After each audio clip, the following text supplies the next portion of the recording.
Bonjour à toute la communauté, bonjour à Michael à la technique, à toute personne qui nous écoute ici et là, dans notre émission, qui nous voit dans notre caméra, la petite caméra. On vous souhaite à tous et à toutes un excellent Shushan Purim, puisque aujourd'hui en Israël, il pratique aussi la journée de Purim, à la demande de Esther à Hachvérosh. Il lui a accordé quand même. Nous allons avec l'aide de Hachem dans cette péricope, la péricope de Tzav.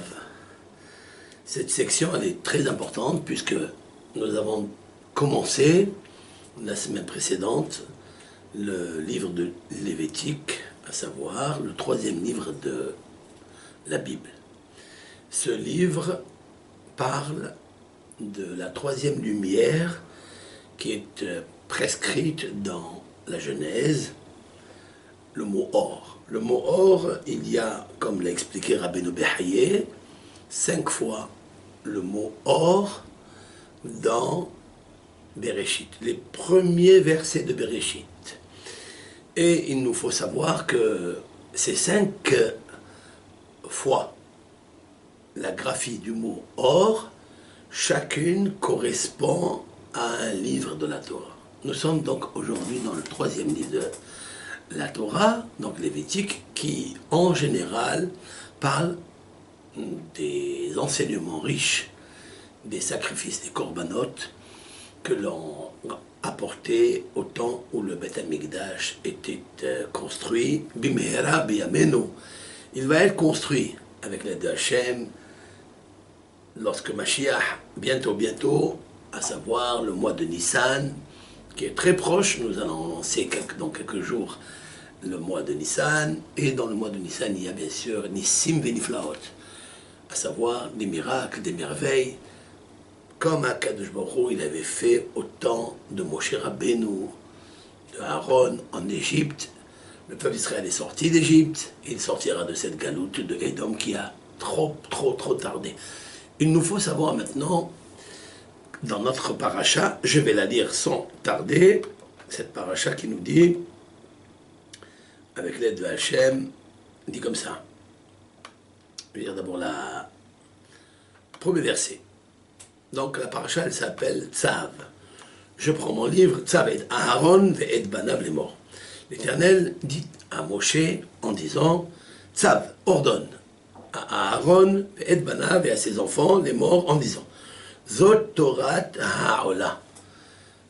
Voici l'enseignement, la Torah Ha'ola de l'Holocauste. Hi Ha'ola, c'est l'Holocauste, Muk'al, qui est au-dessus, Mukda, qui se consume, Al HaMizbeach, sur l'autel des sacrifices, Kol Halayla, toute la nuit, Ad HaBoker, jusqu'au matin, Ve'esh HaMizbeach Tukadbo. Et le feu du Mizbeach, de l'autel, Tukadbo, c'est-à-dire va brûler l'Holocauste. Alors là, c'est ce verset, bien sûr, mis à part le sens littéral, qui même ce sens littéral est rempli de questions que chaque lecteur peut avoir, à savoir, 2 fois la Torah elle a répété Ha'ola. Ha'ola. Ordonne à Aaron et ses enfants les morts en disant Zot Torat Ha'ola. Voici la Torah, c'est-à-dire les halachot, les dinim relatives à l'Holocauste. Hi Ha'ola. C'était l'Holocauste. Pourquoi la Torah elle a répété ce mot alors qu'il est compris a priori de la première lecture superficielle du texte? On peut comprendre qu'on parle de la Ha'ola, de l'Holocauste. Et en plus, Ve'esh HaMizbeach Tukadbo, et le feu de l'autel consume l'Holocauste. Mais a priori, tous ces 4 mots sont en plus. Pourquoi? Puisqu'il est marqué Al Mukda, Al HaMizbeach, la Ha'ola, l'Holocauste, qui est sacrifié toute la nuit, qui est consumé toute la nuit sur l'autel, jusqu'au matin, donc il est consumé. S'il est consumé, c'est qu'il y a un feu. Donc le feu le brûle toute la nuit. Pourquoi alors nous répéter et le feu du misbéah de l'autel, Tukad Bo, Tukad consume Bo. Il y a encore une autre question. Bo, il s'agit de qui? Il s'agit du misbéah de l'autel ou il s'agit de l'Holocauste? L'Holocauste, c'est au féminin. Haola. Et le misbéah, c'est aussi au féminin. Parce qu'on dit misbéhot au pluriel. Misbéhot. Misbéah, misbéhot. Au singulier, on dit misbéah, un autel. Et au pluriel, on dit misbéhot au pluriel. Donc les deux, ils sont au féminin. Alors pourquoi Bo, qui est traduit normalement au masculin? Ces questions-là, il nous faut, avec l'aide de Hachem, les éclaircir, les comprendre. Et quelle est la leçon que nous pouvons tirer des messages codés dans ce verset? Il y a une autre question qui est en général, la question que tous les commentateurs vont discuter, c'est au sujet du mot Torah Haola. Zot Torah Haola. Voici la Torah. Habituellement, la Torah, c'est l'étude de la Torah. Torah Tziva Lanu Moshe, Moracha Kilat Yaakov. Ici, le texte aurait pu choisir un terme qui veut dire les lois relatives à l'Holocauste. Elle n'a pas dit les lois, elle a dit la Torah des holocaustes. Pour cela, nos Hachamim ont répondu. Ils ont dit comme ça. Aujourd'hui, il n'y a plus de Beth Amikdash, il n'y a plus de temple. Qui peut remplacer, en fait, lorsqu'une personne va commettre une faute, pour expier et réparer la faute, qu'est-ce qu'il devra faire? La Torah a donné tout un nombre de réparations pour embellir son âme, embellir son nefesh, son âme végétative, son âme évolutive et son âme émotionnelle. Parce que, en fait, avec ces trois parties intelligentes qui sont déposées dans le corps humain, avec cela, il faute. Donc, il devra réparer, embellir ces parties spirituelles pour que puisse cet homme garder la spiritualité donnée jadis à la création de l'homme. Je vais tout expliquer avec l'aide de Hachem. Et en fait, nos sages disent, c'est bien lorsque le Beth Amikdash était construit. Une personne qui devait apporter un holocauste. En effet, pourquoi on apporte un holocauste à l'époque du temple? Nos sages répondent à cause des mauvaises pensées. Lorsqu'un homme a une mauvaise pensée, ou bien des pensées dans le cœur, ou des pensées dans son moi, ça veut dire qu'il atteint deux niveaux spirituels d'intelligence très élevés. Car nous trouvons qu'une personne peut fauter avec son corps. Par exemple, une personne qui a allumé le jour de Shabbat sans se rendre compte que c'était le jour de Shabbat. Il pensait que c'était dimanche, et il allume la lumière, ou il monte en voiture, et puis il se rend compte qu'il a fait que c'était Shabbat. Il sait que le travail est interdit, c'est un des travaux de brûler du feu, d'allumer du feu, ou d'allumer l'électricité, un des travaux, des 39 travaux de Dieu, que Hachem nous a interdit. Il nous a interdit 39 travaux, et on sait pourquoi il nous a interdit 39 travaux. Pourquoi? Parce que 39, c'est la valeur numérique Hadonai Ehad, c'est-à-dire l'Éternel est un. Et comment on peut savoir que l'Éternel est un? En respectant l'observance du Shabbat à 100%. Il est très difficile de le faire. Très difficile de respecter le Shabbat à 100%, mais du moins lorsqu'un homme, une personne, elle a envie de le faire, HaKadosh Baruch Hu, c'est sûr et certain qu'il l'aidera à le faire. Mais il faille apprendre toutes les halachot, comme l'a expliqué notre maître, le Mishnah Brura, notre Havetz Haïm Alav Shalom, a expliqué dans sa préface sur le 3e volume de son livre classique, le Mishnah Brura, à savoir les lois relatives au Shabbat. Il rapporte au nom de Rabbi Yonatan Eibeshitz. C'est un grand grave de Metz qui a dit que celui qui n'étudie pas en profondeur et en large et en haut et en long les lois de Shabbat, c'est sûr et certain qu'il les transgresse. C'est sûr et certain. Ne serait-ce que dans les lois de Borer. Il y a des lois de Borer, c'est-à-dire de ne pas trier la nourriture du déchet ou le déchet de la nourriture. Il y a un tas de halachot qui plus nombreuses que les cheveux qu'il y a sur une perruque. C'est tellement vaste, c'est tellement haut, et elles sont difficiles à connaître. Donc si quelqu'un ne connaît pas ces halachot, c'est sûr qu'il transgresse la halacha. Donc il nous faut toujours... Pourquoi il nous faut étudier toutes ces halachot de Shabbat? Parce que Shabbat, c'est l'unité de Dieu. C'est la raison pour laquelle 39 est égal aux 39 niveaux de Hachem Ehad. Parce que Hachem, c'est 26, Ehad, c'est 13, 13 et 26, 39. Voilà pourquoi il n'y a pas 38, il n'y a pas 40. 39 halachot. Hachem Ehad. C'est d'ailleurs la valeur numérique du mot Tal. Tal, c'est la rosée. Lorsque le peuple d'Israël a reçu la rosée de la manne du monde des émanations, c'était un moment très fort pour le peuple d'Israël. On ne s'imagine pas que nous sommes dans un désert, il n'y a rien qui pousse, il n'y a pas d'eau. Allez chercher les veines d'eau qui se trouvent dans les profondeurs de la terre, allez chercher de la pluie d'en haut, ou bien de la manne d'en haut. Ça, il fallait vivre un moment exceptionnel de spiritualité, à savoir, il fallait ramener les 5 niveaux de l'âme à l'intérieur de chaque corps. Qui pouvait faire une chose pareille? Mais, puisqu'on avait Moshe Rabbeinu avec nous, et Moshe Rabbeinu d'avoir cette Neshama Hadasha, cette Neshama nouvelle, cette Neshama belle qui n'a jamais fauté de sa vie, comme il a attesté dans le Midrash Rabban dans Devarim, mais Olam lo hatati min ne'orai. Moshe Rabbeinu, il a dit, je n'ai jamais fauté dans ma jeunesse, jamais. C'est incroyable. Et donc, comme il n'a pas abîmé la Neshama, le Ruach, le Nefesh, donc il pouvait demander à Kadosh Baruch Hu d'apporter, de faire descendre, déverser le Tal, c'est-à-dire la rosée, la manne.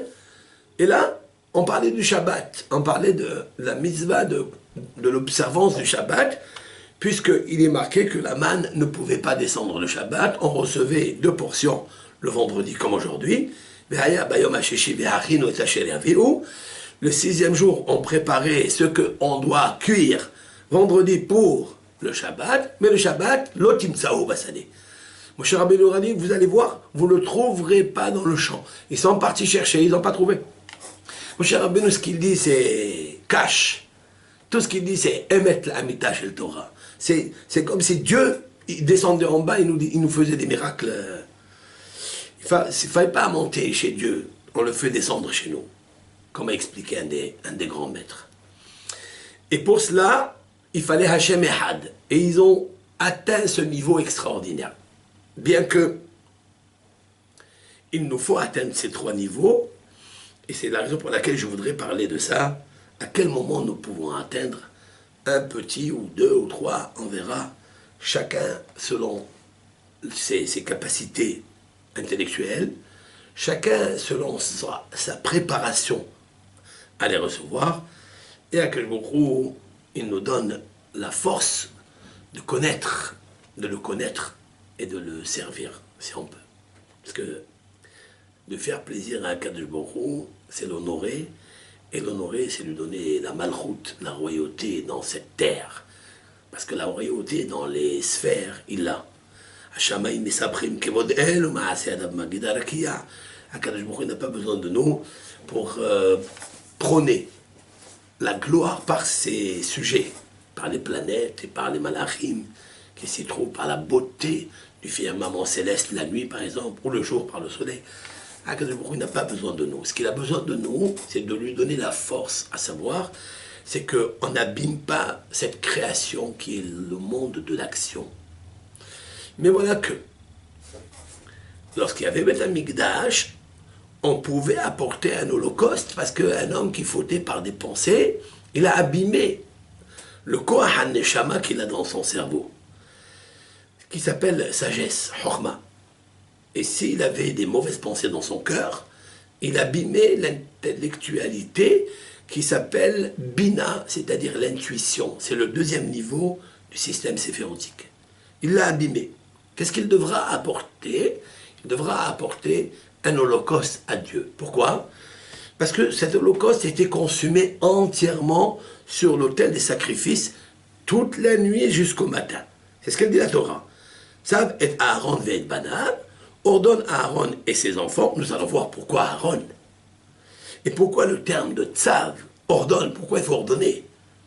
Moshe Rabbeinu, lorsqu'il parle de transmettre les mitzvot à Aaron, il ne lui dit pas à chaque fois Tzav, ordonne. Il dit à Aaron, ici il y a le terme de Tzav. Pourquoi? Il lui dit, Zot Torah Ta'ola, voici a priori les lois de l'Holocauste, il doit être consumé al Mogda, au-dessus du feu, à la Mizbeah, sur l'autel, Kol Alayla Adaboker. Qu'est-ce que ça veut dire? La nuit. Ici, la Torah met en exergue le mot la nuit, Alayla. Il nous faut savoir pourquoi l'Holocauste devait brûler toute la nuit jusqu'au matin. Et à quoi on fait référence en fait dans le terme qui est caché dans la nuit et le boker et le jour. Ça c'est au temps du Beth Amikdash. Mais aujourd'hui il n'y a pas de Beth Amikdash. Comment on doit faire?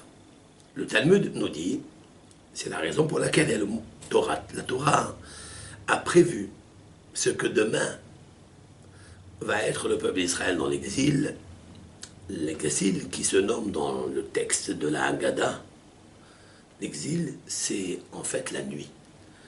Comme c'est marqué là-bas, Manishtana halayla hazeh mikol halelot. Il y avait 5 rabbins, et en fait, on est en train de préparer les cours pour Pessah, avec l'aide de Hachem, puisqu'il nous faut, pendant 30 jours, depuis Purim, comme hier, commencer les halachot de chaque fête, comme l'a enseigné l'Éternel à Moshe Rabbeinu à Har Sinaï, qu'il faille préparer le peuple d'Israël dans toutes les halachot, parce qu'elles sont nombreuses, et surtout celles de Pessah, de les préparer à 30 jours avant. Donc nous, on a commencé déjà à Purim, à parler de la première halakha. Les premières halachot qui peuvent surgir le jour de Purim. Ça veut dire que si on vient chez une personne, un rabbin, on lui demande une loi qui concerne Purim et une loi qui concerne Pessah, le jour de Purim, qu'est-ce qu'il doit faire? D'abord, il doit devancer celle de Purim, parce que c'est le sujet, c'est le jour. On a besoin de savoir pour ne pas transgresser. Mais immédiatement, il doit lui trouver la réponse pour la question qu'il demande pour Pessah. Parce qu'il nous faut préparer toujours 30 jours. 30, c'est le chiffre lamed, c'est-à-dire enseignement, lamed. C'est le limoud. C'est toujours connaître en avance les fêtes. Comme ça, on est d'abord mieux préparé et nous pratiquons avec plus de kavana. On n'est pas spontanément confronté à une halakha qu'on ne comprend pas. On va demander ici et là. Il nous faut, pendant 30 jours, nous avons le temps de parler de certaines halakhot. Par exemple, nous allons rentrer dans la halakha de Birkat HaIlanot, à savoir la bénédiction des arbres fruitiers. Cette bénédiction, lorsque l'on voit, dit le Talmud, on voit un arbre fleurir, il nous faut faire une beracha quelque. Et ça, on expliquera vers Zat Hashem quelle est les secrets, les codes qui sont cachés derrière cette bénédiction qui est quelque chose de formidable, le mois de Nissan. Le premier jour du mois de Nissan, très important. Maintenant revenons, donc, lorsqu'une personne, elle a fauté dans sa pensée, dans le cœur, en fait, la logique c'est quoi? C'est que cette pensée, elle est spirituelle entièrement. C'est une pensée entièrement consacrée au péché, à la Avera. Cela veut dire que la personne qui a eu des mauvaises pensées dans son cœur ou dans son esprit, il a sacrifié aux forces négatives, sacrifié un holocauste de Avera. Pour compenser cela, il nous faut réparer avec Torah Ta'ola, ça veut dire l'étude de la Torah. Nos sages disent que si quelqu'un il a été condamné à Aola et aujourd'hui n'a pas le Beth Amikdash, eh bien il devra étudier la Torah.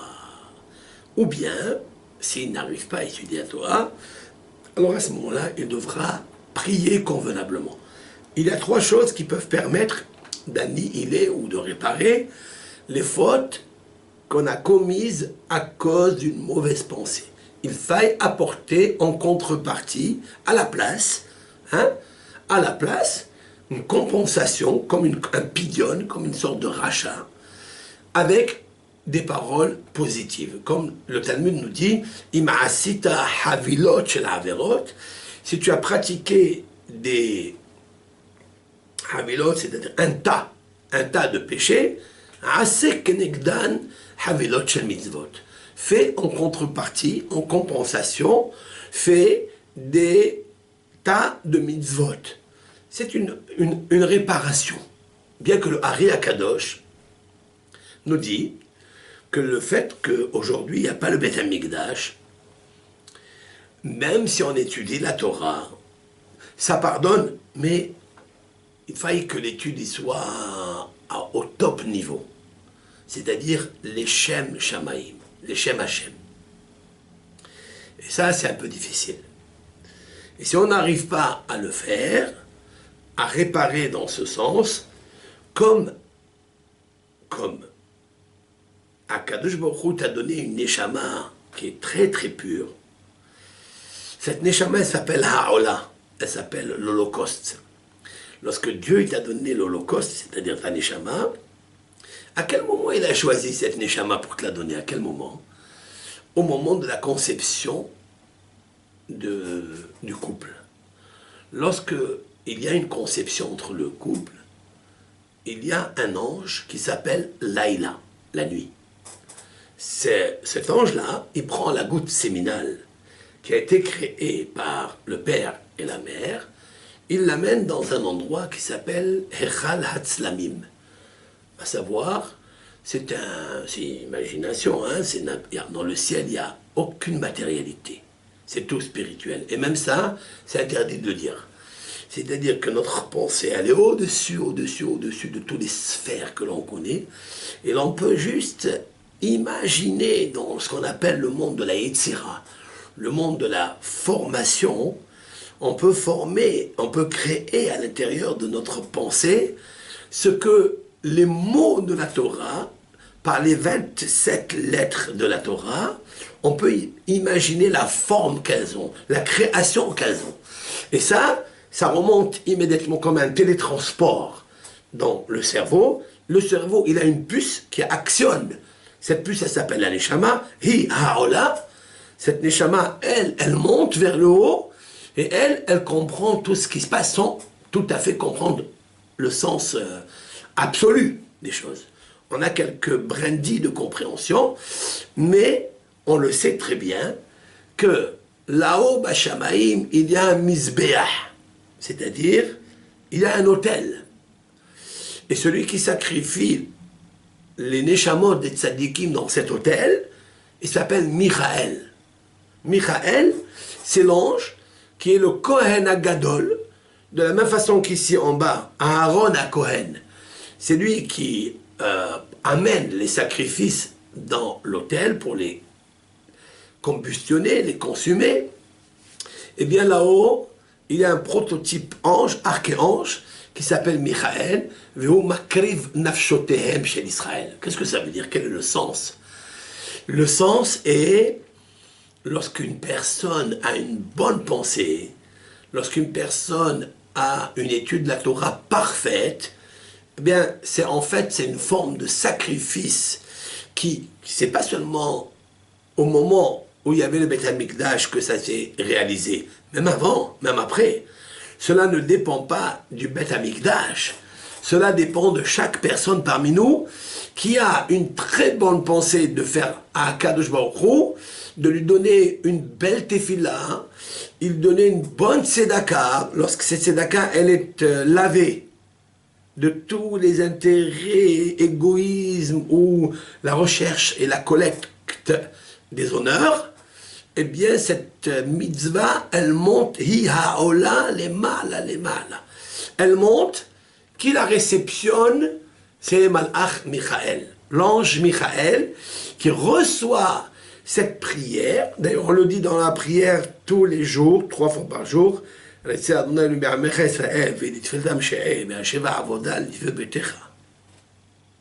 ואישי ישראל, voilà, אישי ישראל ותפילתם תקבל באהבה. Qu'est-ce que c'est אישי ישראל, les feux d'Israël, תקבל באהבה. ותפילתם, et leur prière, tu reçois avec amour. Quel est le sens de Ishe Israël? Est-ce qu'on allume des feux dans les prières? Oui. Le feu que tu allumes, c'est cette ambiance, cette avira que tu as dans ton cœur, que tu as envie de faire avec la meilleure volonté du monde. Tu as envie d'offrir à Akadosh Baruch Hu une tefila, ou bien c'est un feu. Un feu. Et vous savez très bien que le feu, c'est-à-dire la matière feu, physique, elle correspond à la lettre Yud du nom de Dieu. C'est la lettre la plus noble, c'est la première, c'est la sagesse, c'est le ratson, c'est la volonté.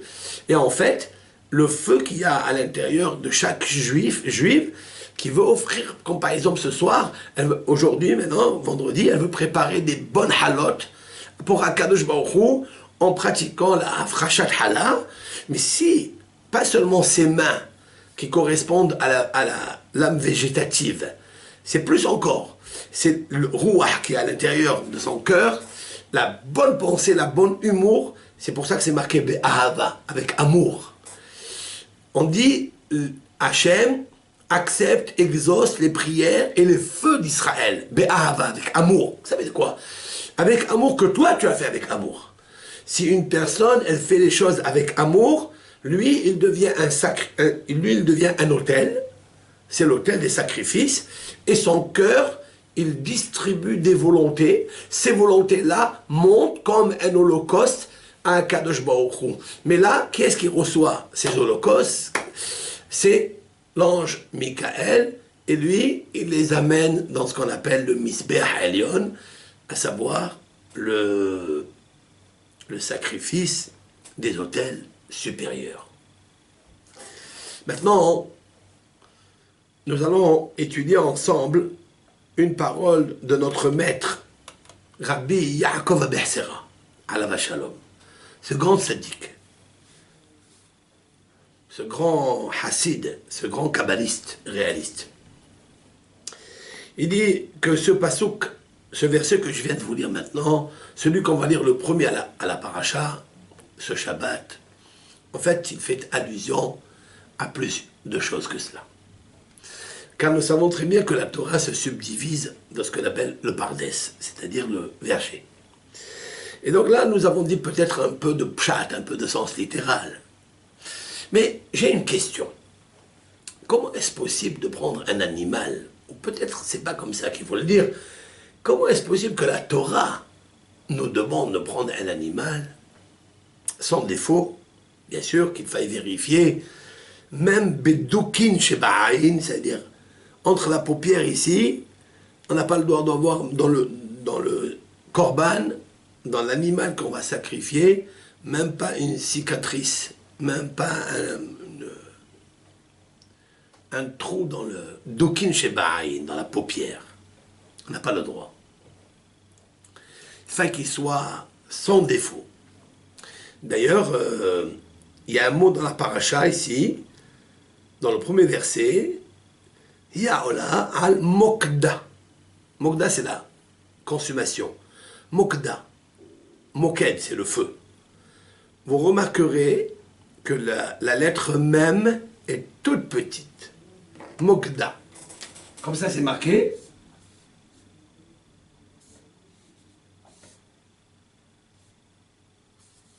Voilà, c'est marqué Mokda avec un petit même.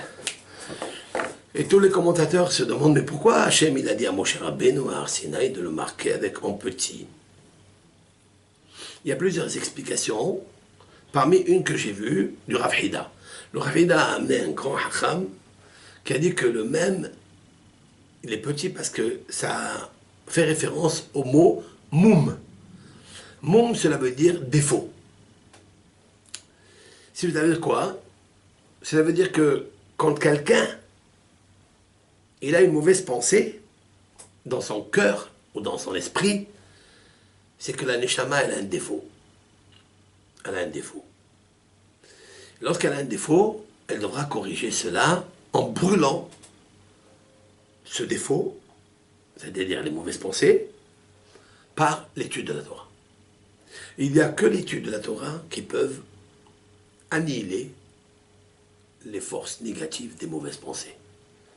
La Gemara dit, il n'y a aucune personne qui est sauvée tous les jours des mauvaises pensées. Il n'y a aucune personne tous les jours qui peut être sauvée des mauvaises pensées. Ça n'existe pas. Chaque personne dans le monde, que ce soit même le grand sadique, il a des mauvaises pensées. Hirure Avera, ça, personne ne peut échapper à ça. Depuis la faute de Adam Arishon, bien sûr. Maintenant, comment on répare tout cela?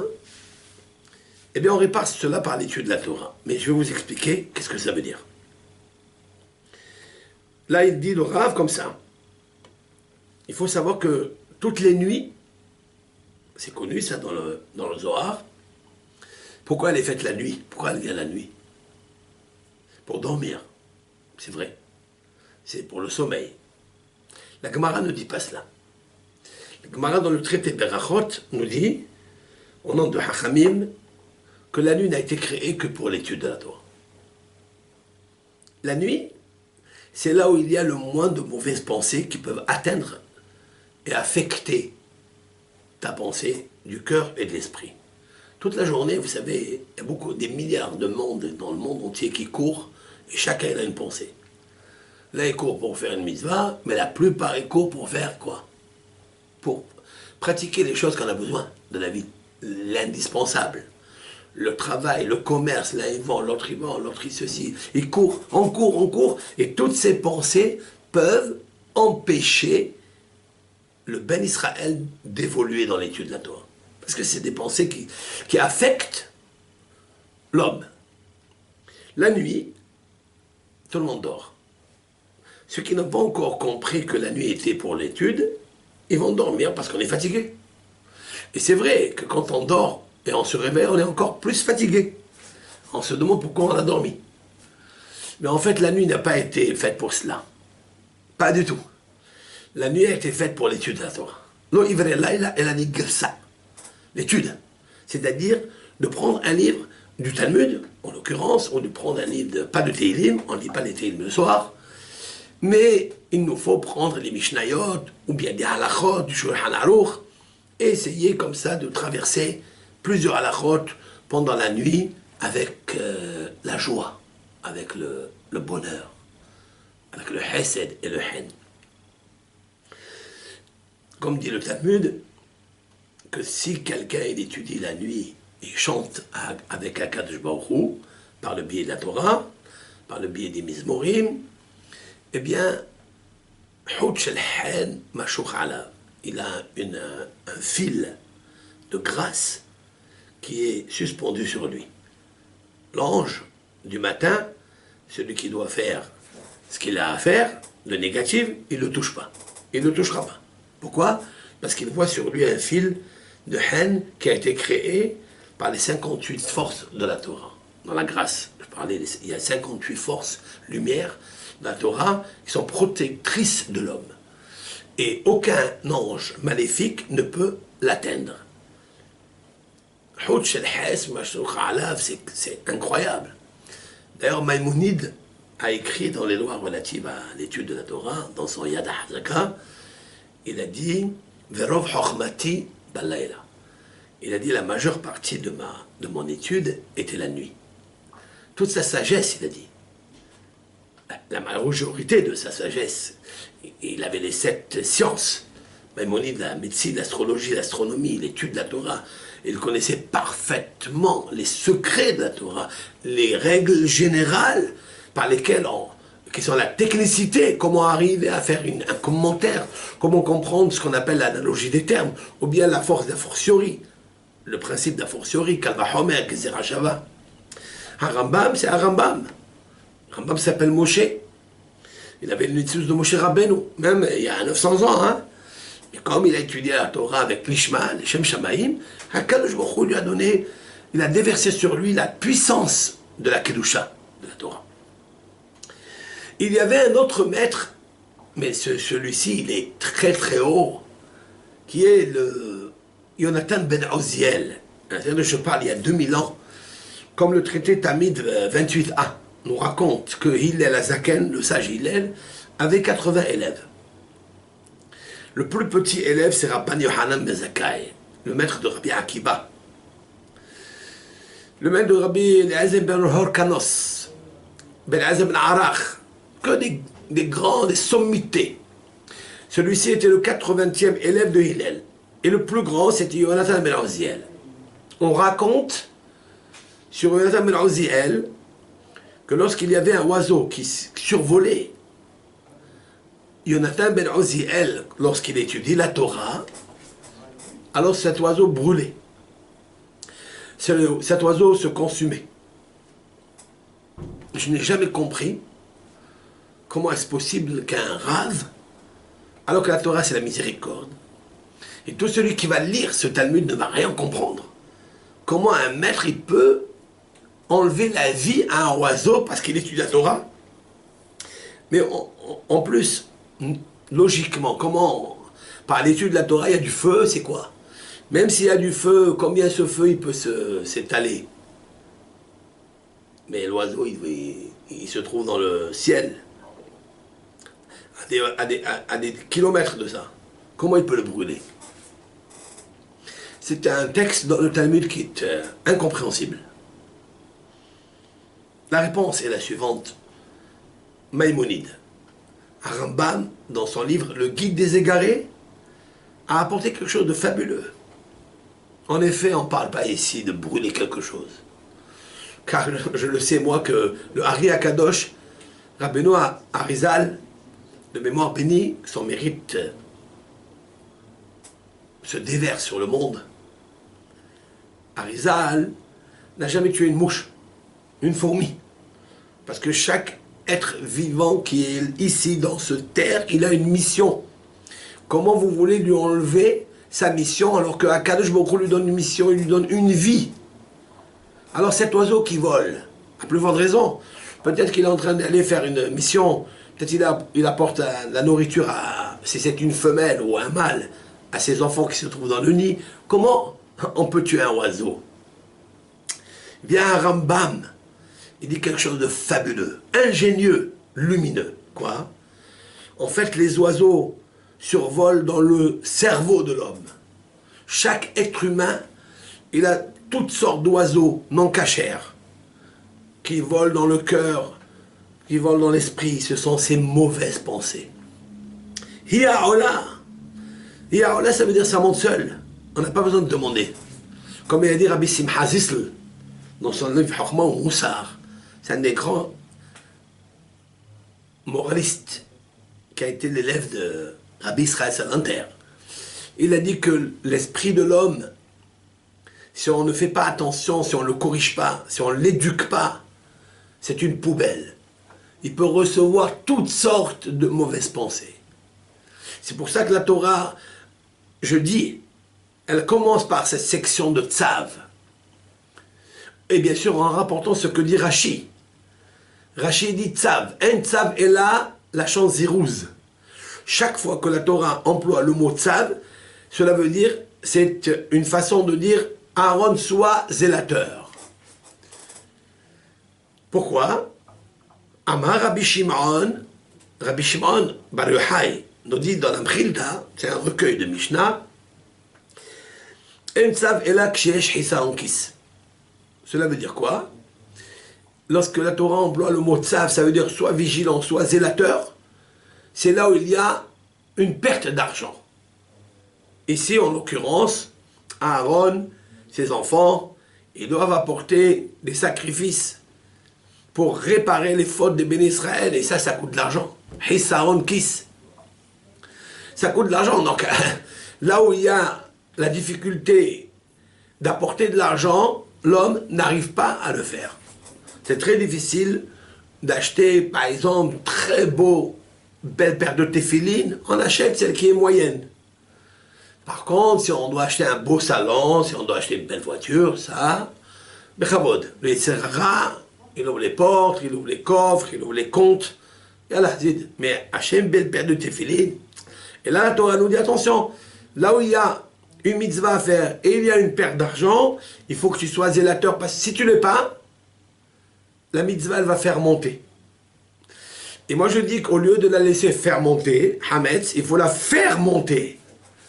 Il faut la faire monter vers le haut. Et là, oh là, il faut la faire monter. Et alors, tu as gagné tout. Et en fait, expliquent les kabbalistes que dans tout le corps humain, il y a une poche. Il y a une couverture. Par exemple, les oreilles, ils ont cette partie-là, plus légère, épaisse, qui peut couvrir les oreilles et ne pas entendre la shonara. La bouche, elle a les dents et elle a les lèvres. Si tu dois écouter du mensonge, tu dois parler du mensonge, tu fermes ta bouche, tu fermes tes oreilles. Et d'ailleurs, Rabbi Ishmael a dit dans le Talmud pourquoi les doigts de la main sont ronds. Pourquoi ils sont ronds, les doigts de la main? Chez Imishma Adam Lachonara, c'est Rabbi Ishmael qui parle. Hein? Donc il donne une leçon par la shmi'a, par l'écoute. Chez Imishma Adam Lachonara, Yachnis Yado le Ozno. Si un homme il écoute la shonara, il peut rentrer, elles sont faites comme des piquets, vous voyez? Elles sont rondes, elles sont souples, elles sont douces. Il rentre à ses oreilles et il n'écoute pas. C'est plus facile de faire ça. Les yeux, ils ont les cils. On peut fermer les yeux, mais si on ne veut pas, on ferme les cils. Hop, c'est les fenêtres qui ferment les yeux pour ne pas voir. Chaque membre dans le corps, il a des fenêtres. Il a un kiss, une poche, une couverture, si l'on peut dire. Excepté là, dans la pensée. La pensée n'a aucune couverture. Une pensée, elle peut venir, elle peut aller, elle peut repartir. Tu as envie de la fermer, c'est très difficile. Le cœur n'a aucune poche. Les pensées du cœur, surtout le côté gauche, qui sont le nid des tentations, le nid des pulsions, se trouve dans le côté gauche du cœur. Celui qui est en relation avec le rein gauche, parce que le rein gauche, il conseille les mauvais conseils. Et le rein droit, il conseille les bons conseils. C'est ce que dit le Talmud. Et en fait, toute la force de l'homme, c'est quoi? C'est de fermer sa pensée. Et c'est ça, Rabbi Yonatan ben Oziel. Chaque oiseau qui volait, c'est pas l'oiseau en lui-même, l'oiseau. Non, c'est toutes les mauvaises pensées qui sont comme des oiseaux. Ils viennent, ils rentrent dans le nid de l'homme, dans la pensée de l'homme comme ils veulent.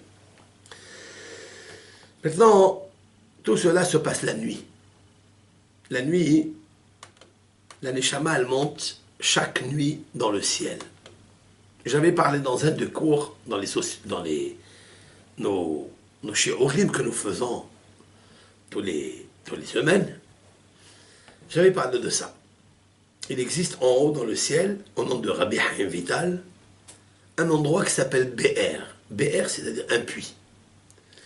Et ce Be'er-là, c'est l'endroit où la Neshama, le soir, quand elle monte, elle se ressource. Alors le Rabbi dit comme ça. Rabbi Yaakov Be'sera, il dit, j'ajoute, ça n'est pas tout homme, je traduis simultanément, ça n'est pas tout le monde qui mérite de monter pour voir le visage du roi.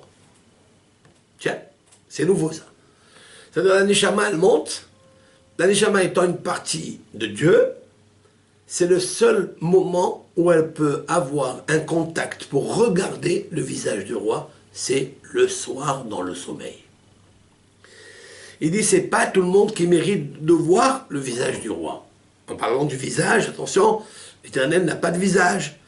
C'est en fait le ratson, la volonté de Hachem Yitbarach.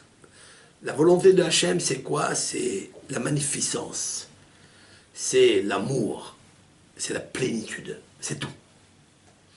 C'est-à-dire que cette Neshama, elle monte en haut, et quand elle redescend, on voit qu'elle est imbibée de bonne volonté, qu'elle est amoureuse de ce monde, dans le sens pour accomplir les mitzvot de Hachem. Comme il est marqué dans les psaumes, Ashrei ish yere et Adonai, heureux l'homme qui craint Dieu, bemitzvotav hafetz meod. Bemitzvotav, ça veut dire il aime beaucoup les mitzvot. Il aime beaucoup faire les mitzvot. Aimer beaucoup faire les mitzvot, ça c'est la quintessence de celui qui est Yireh et Hashem. Celui qui craint Akadosh Baruch Hu. Et nos sages de dire, il craint Hashem, il veut faire ses mitzvot, mais pas recevoir le salaire des mitzvot. Et mitzvotav velo bischar mitzvotav. Et pour avoir cela, il faille que sa neshama, elle reçoit la lumière, si l'on peut dire ainsi, la vie, si l'on peut dire, ratson penemeler, du visage de Dieu. Alors comment cette neshama, elle va monter en haut le soir? Il dit comme ça, seulement celui qui ne faute pas dans la journée, qui s'abstient, qui se sauvegarde de faire des péchés dans la journée, umitpaleh shalosh tefilot karaoui. Et il pratique les 3 prières convenablement. Et la nuit, il ne dort pas jusqu'à ce qu'il pratique la lecture du Kriyat Shema. Il y a une lecture que l'on fait avant de se coucher. On est sur son lit ou devant son lit. Ça s'appelle Kriyat Shema al Hamita, sur le lit. Vidvadé, il devra faire les supplications, c'est-à-dire se repentir, et confier son esprit, l'esprit qui va monter vers le haut, Hiyaola, sans te demander, Biyad Aken Aneeman. Celui qui va donner il va confier son âme à l'Éternel, qui est l'Éternel de fidélité. Alors, il mérite que sa neshama monte en haut, mais il dit une condition, que lorsqu'il ira Kriyat Shema, il devra penser à confier et sacrifier sa personne sur la mitzvah qui dit il nous faut sanctifier le nom de Hachem. Alors le Rav il dit comme ça, Zot Torah Ta'ola, voici l'enseignement de l'Holocauste. Il parle ici de la neshama. La neshama s'appelle Ola. Chez Zocha la Alot Balayla. Elle a le mérite, celle qui a le mérite, de monter vers le haut la nuit. Parce que ce n'est pas toutes les neshamot qui montent la nuit. Alors si c'est ainsi, il y a Ola al-Mugda à la Misbéa. Cette âme-là, elle est sur l'autel des sacrifices, si l'on peut dire ainsi, et elle est reçue par l'ange Michael, qui va recevoir cette âme-là, et qui va l'approcher vers Akadosh Baruch Hu. Qu'est-ce qu'un homme, combien un homme il vit dans ce monde? Pas beaucoup. Il vit 70 ans. S'il a un bonus, s'il a une option, alors bon, s'il mérite, on lui donne encore 10, 20, 30. Et le but de l'homme, c'est pas ça. Le but de l'homme, c'est comment il va se trouver après sur le Misbéach en haut. Vous savez ce que ça veut dire? Ça veut dire que quand une neshama, elle monte en haut le soir, il y a là-bas des chirurgiens qui l'attendent. Ils prennent le cerveau de l'homme, ils l'ouvrent en deux pour vérifier quelles sont ses pensées. Ils prennent son cœur, ils l'ouvrent en deux, c'est une image, hein, et ils voient qu'est-ce qu'il y a à l'intérieur de ça. Si c'est une personne dont son cœur est bon, c'est un cœur souple, un cœur de paix, de shalom, qui n'a pas de mauvaises pensées sur ses camarades, qui n'est pas rusé, qui ne trahit pas, qui ne trompe pas ses camarades, qui ne cherche pas des astuces comment il va rouler l'un et l'autre. Lui, Akadosh Baruch Hu, il le prend, il le donne à... c'est la douane. Là-bas, c'est la douane. D'abord, la prière, elle monte chez les malachim d'abord. Elle ne va pas nulle part. Et on la prend, on la vérifie. Quand elle est pure, elle est magnifique, on la prend, on la donne entre les mains de Michael. Et Michael, il vient devant le sacrifice du trône divin et il offre le corban. Il dit, regarde, cette personne-là, en bas, regarde, elle a annihilé toutes les mauvaises pensées. Elle a brûlé par l'étude de la Torah, par la tzedaka, par la prière, toutes les mauvaises pensées, et elle t'a offert un sacrifice magnifique. Vous savez que ce sacrifice, écoutez bien, Mugda ala mizbeach kol halayla. Qu'est-ce que ça veut dire kol halayla? Toute la nuit. Halayla, c'est de kol halayla. Vous savez que le début de la nuit, lorsque commence le coucher du soleil, donc on a quelques minutes pour arriver à la sortie des étoiles, cette partie-là s'appelle l'aile. Lamed, Yud, Lamed. L'aile, comme ça. L'aile. Voilà comment elle s'appelle. Au fur et à mesure que la nuit elle est en train d'avancer vers le matin, elle s'appelle Laïla. On lui ajoute un hé. Quel est le sens? Ben, il faut savoir que Laïla, en fait, c'est la Neshama, et Laïla, c'est la Shekhinah. Vous savez que la nuit, Akadosh Baruch Hu, il est joyeux, il est content, et il s'amuse avec les Neshamot des tzadikim. Il invite, comme ça, c'est exprimé dans le Zohar, le Zohar déclare, dévoile, que Akadosh Baruch Hu mishta'ashea im atzadikim, im nefashot unshamot atzadikim. Si l'on peut dire ainsi, Akadosh Baruch Hu, à partir de minuit, il sort dans le Gan Eden, à Tahton, en bas, il réunit tous les tzadikim, il leur dit, venez avec moi, on va aller voir quelle est la personne dans la nuit qui étudie la nuit, qui étudie avec joie, qui a enlevé le sommeil de ses yeux, qui se consacre à l'étude de la Torah Bessimha, et il leur dit, regardez, savoir, écoutez, savoir. D'ailleurs, il le tire ça d'un verset dans le Cantique des Cantiques. Shmi'in yet kolech. Akadosh Baruch Hu dit, fais entre haverim, makshivim. Les haverim, ce sont les malachim avec les tzadikim, les haverim de Dieu. Haver, c'est quelqu'un, hibour. Hibour, ça veut dire attaché. Ceux qui étaient attachés dans leur vie ici, dans ce bas monde, avec Dieu, eh bien, eux, ils deviennent des amis de Akadosh Baruch Hu.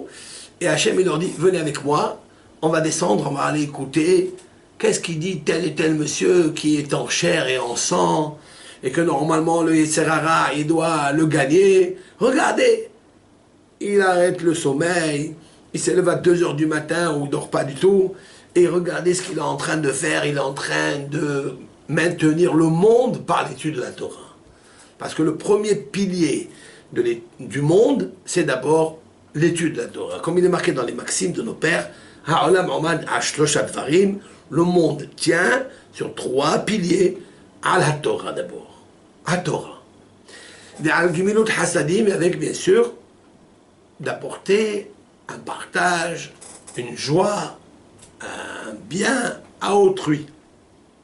Mais à la avoda c'est la prière que l'on fait les matins, etc. Matin, midi et soir. Mais l'étude de la Torah la nuit, il n'y a pas plus grand que ça, il n'y a pas plus grand que ça. Vous savez, qu'est-ce que ça veut dire que la Gemara, dans le traité Menachot, nous dit, il est inversé dans les psaumes, Ayoshvim Ballelot, c'est marqué là-bas, ceux qui sont assis les nuits et ils te font allumer des lumières.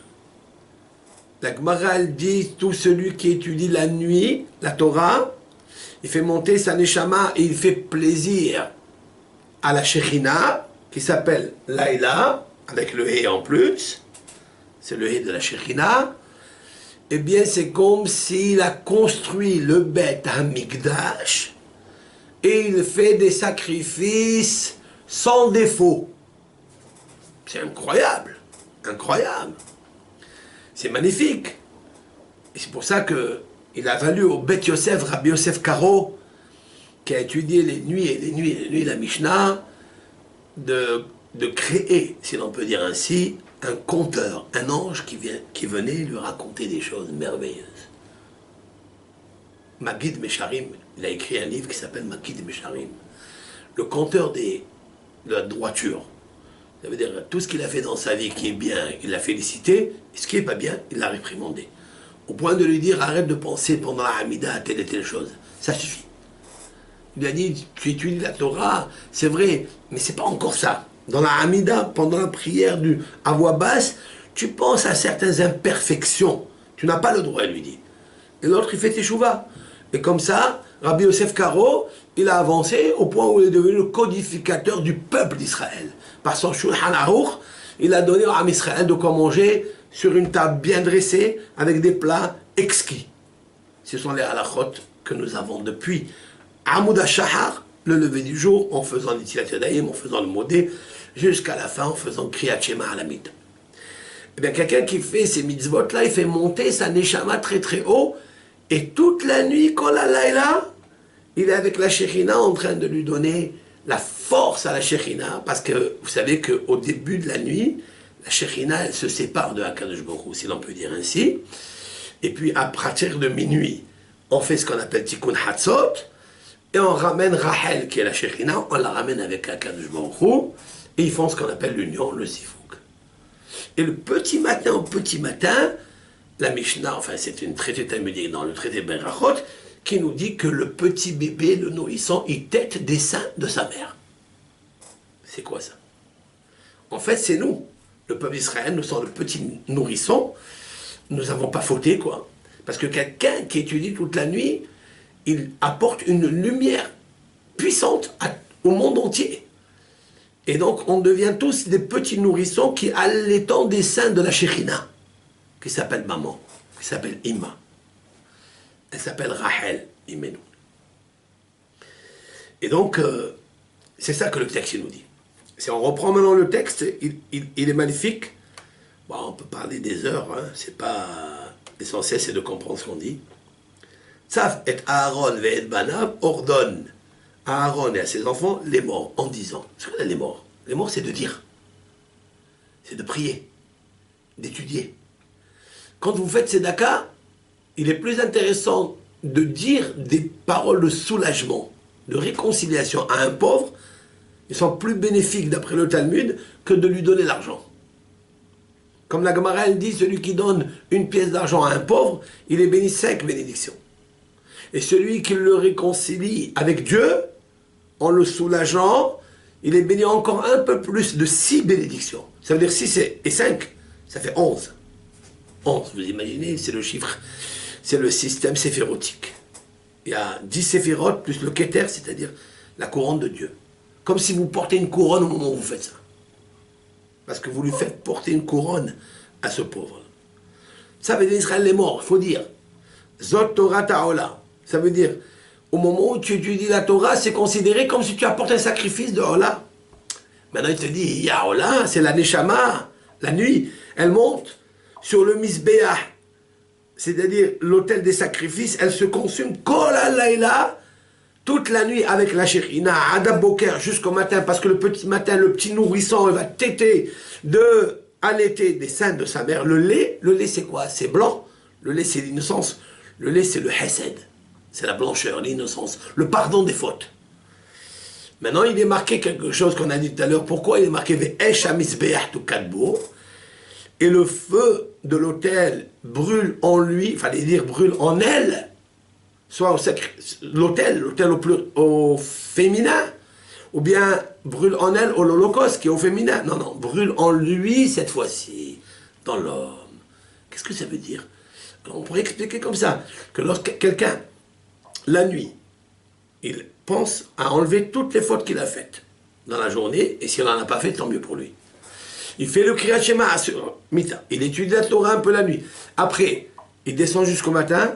Vous savez quel est le test de savoir si tout a bien marché? Je vais vous dire le test. Si dans la journée, Esh HaMizbeach tu kadbo, si dans la journée, il a une enthousiasme, une chaleur de volonté, un feu qui brûle pas, un feu qui ambiant, qui rend chaleureux les autres, sachez que tout ce que je viens de dire, ça s'est accompli. Shabbat Shalom à toute la communauté et merci à Olivier d'assurer notre technique, toujours avec la lumière des olives et de l'huile. Shabbat Shalom à toute la communauté et nous allons avec l'aide de Hachem commencer sur nos cours dans les réseaux sociaux, notre shiur, du Birkat HaIlanot, des halachot de Pessah et tout le reste avec le Pardes, le sens littéral, allusif, allégorique, ésotérique. Shabbat Shalom, Bikulam.